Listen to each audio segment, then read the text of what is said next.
Today I'm going to show you a technique that I just developed to do something basically like ghost flames, but with rattle cans, which I don't believe has been done before. So my usual disclaimer applies here. Anything that you can do with rattle cans, you can do better with proper paint guns and airbrushes and that kind of setup.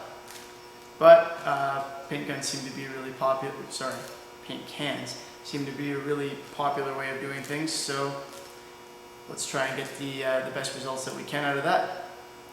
I'm going to bring you in closer now and show you what I'm talking about. So, to start off with, what do we need? Well, we need something to paint. We need white, which is what this is. This is my rattle can white enamel. And we need a semi-transparent or transparent color of some description.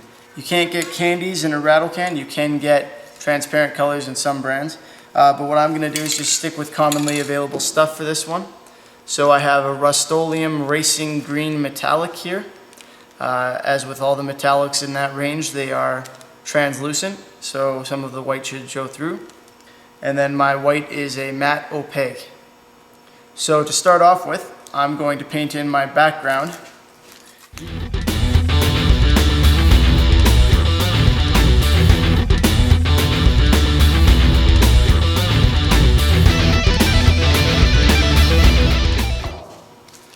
If you have any questions about how to get an even coat with, oh, hey, you can see my reflection. If you have any questions about getting an even coat of paint with the spray cans, I have a video out about how to get an even coat of paint with spray cans.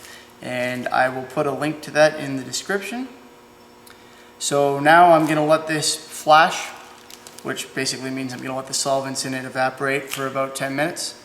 And then we'll move on to the next step. See you in 10 minutes. Alright, so now for our next step, which is the white.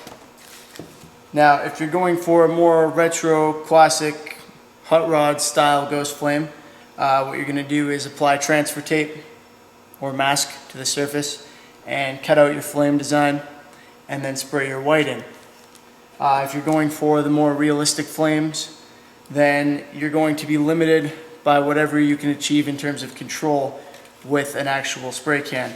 That's what I'm going to try and do now, is emulate the way that I would spray a flame pattern using an airbrush. I'm sure it's not going to turn out that great with a spray can, but why not, right? Let's give it a shot.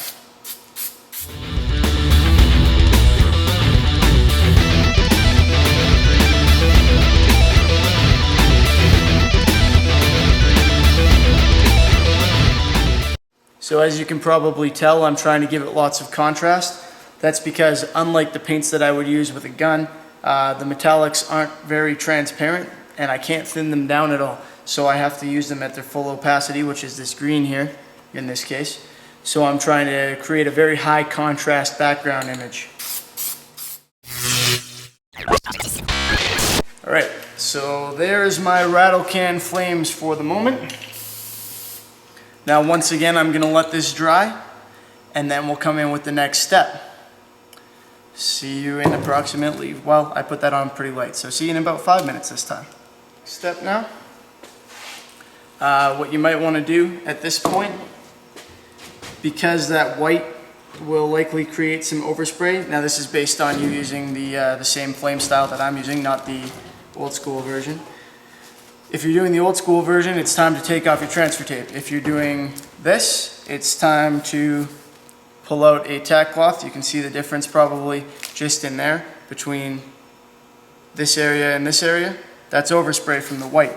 So really what that is just dust at this point. It's not even paint anymore because it hit with no solvents in it, solvents rather, went on really dry because that's not where I was spraying.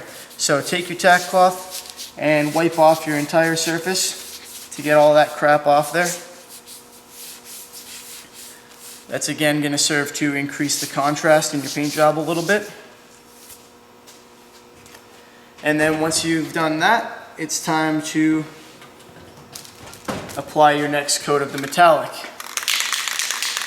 And we're banking on this being transparent enough that some of the white will show through. The more heavily you put this on, Obviously, like I said, you can't regulate the transparency. You can't even regulate the build that well on these things.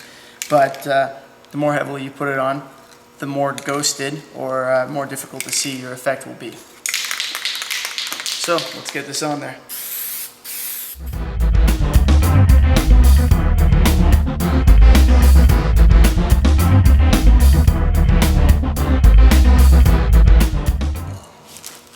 Alright, so there we go. Now, I'm looking in the viewfinder here and I'm noticing that you guys see the outline of a flame. And if I stand at some angles, I also see the outline of a flame, but from where I'm standing right now, I don't. So let's see if I can tilt this and show you what I mean. See, at some angles you see the flames, some angles it disappears almost entirely. So that's exactly what we were going for. That's our ghost flame. And now if I wanted to, I could let this dry and go over it with clear coat, and that would increase the contrast very slightly, in all likelihood, and make the effect look that much better. So that's about it. That's our ghost flame using spray cans. And just to illustrate my point about getting a better effect with not spray cans, this is actually a panel that I did a test job on a few years ago. Don't mind the border, but see, there is the kind of effect that you can get using the proper equipment. So from some angles it disappears almost entirely. It's not really fair because I've got a color changing paint on there that goes from blue to green, and then from other angles you get a significant flame effect. So if you're planning on doing this for real, get the actual equipment. I would suggest. I'm going to be, if I haven't already, at the point that this comes out, I'm going to be putting out a video about how to get a spray setup for cheap, relatively cheap, how to put one together, and that will help you with, that's all you really need for something like this. But if you're just looking to do it for fun, or you don't want to get a spray setup, then you could still get a ghost flame effect just using spray cans. Hope this helped anyone who's looking to do something along these lines, or who's just looking to have some fun with spray cans. And thank you for watching. See you next time.